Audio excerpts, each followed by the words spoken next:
Boa noite, irmãos da Casa Espírita Eulália Nogueira, e a todos que nos ouvem. Agradecemos a Deus e a espiritualidade superior por mais este Evangelho no lar. O Evangelho que nos coube hoje é do capítulo 11, Amar o próximo como a si mesmo. Os itens 5, 6 e 7. Dai a César o que é de César. Então, os fariseus, retirando-se, decidiram surpreendê-lo em suas falas. Enviaram-lhe seus discípulos, como os herodianos, dizer-lhe: Senhor, sabemos que és verdadeiro e que, de fato, ensinas o caminho de Deus, sem dar preferência a ninguém, nem considerar um homem pelas aparências. Dize-nos, pois, tua opinião sobre isto.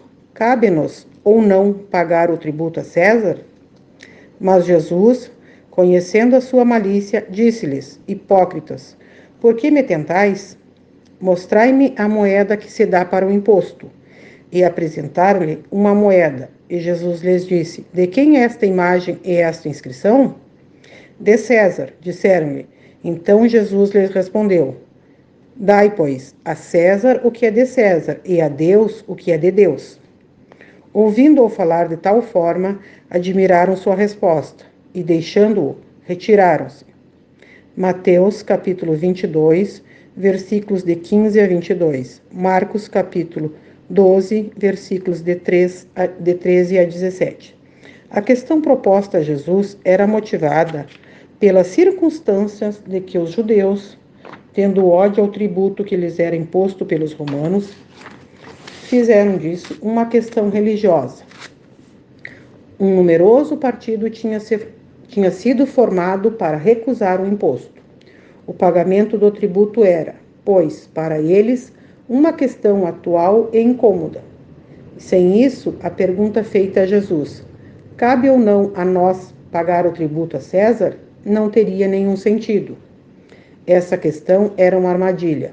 Conforme sua resposta, esperavam provocar contra ele ou as autoridades romanas ou os judeus dissidentes. Mas, conhecendo Jesus a malícia deles, evitou a dificuldade, dando-lhes uma lição de justiça e dizendo que se desse a cada um o que lhe era devido. Esta máxima, dai a César o que é de César, não deve ser entendida de uma maneira restritiva e absoluta, como todos os ensinamentos de Jesus. É um princípio geral, resumido sob uma forma prática e usual, e deduzido de uma situação particular. Esse princípio é uma consequência daquele que diz para agir com os outros como gostaríamos que os outros agissem conosco. Condena qualquer prejuízo material e moral causado ao outro, qualquer violação dos interesses alheios. Prescreve o respeito aos direitos de cada um, como cada um deseja que se respeite os seus. Estende-se ao cumprimento dos deveres contraídos com a família, a sociedade, a autoridade, tanto quanto para com os indivíduos. Esta lição é um ensinamento muito importante que nos mostra uma passagem de Jesus onde ele foi colocado numa cilada.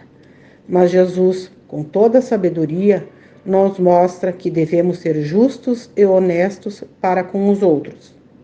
Ele nos chama a atenção para com a justiça e o amor ao próximo. O amor que devemos desenvolver para com o próximo, através do respeito e da honestidade. Não devemos tirar o que é de outro. Respeitar e amar o próximo como a nós mesmos e não praticar o mal a outras pessoas. Não fazer o que não gostaríamos que fizessem conosco.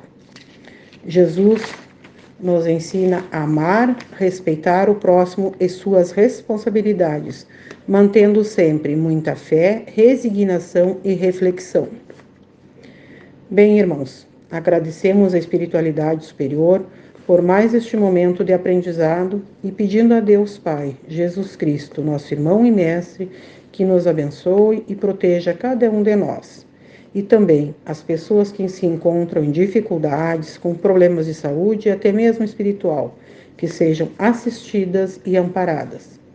Pedimos pelas nossas águas, que sejam tratadas e fluidificadas com fluidos de amor e até mesmo de cura, que ao tomarmos possamos nos sentir fortalecidos e revigorados. Que assim seja. Uma boa noite e uma boa semana a todos, irmãos.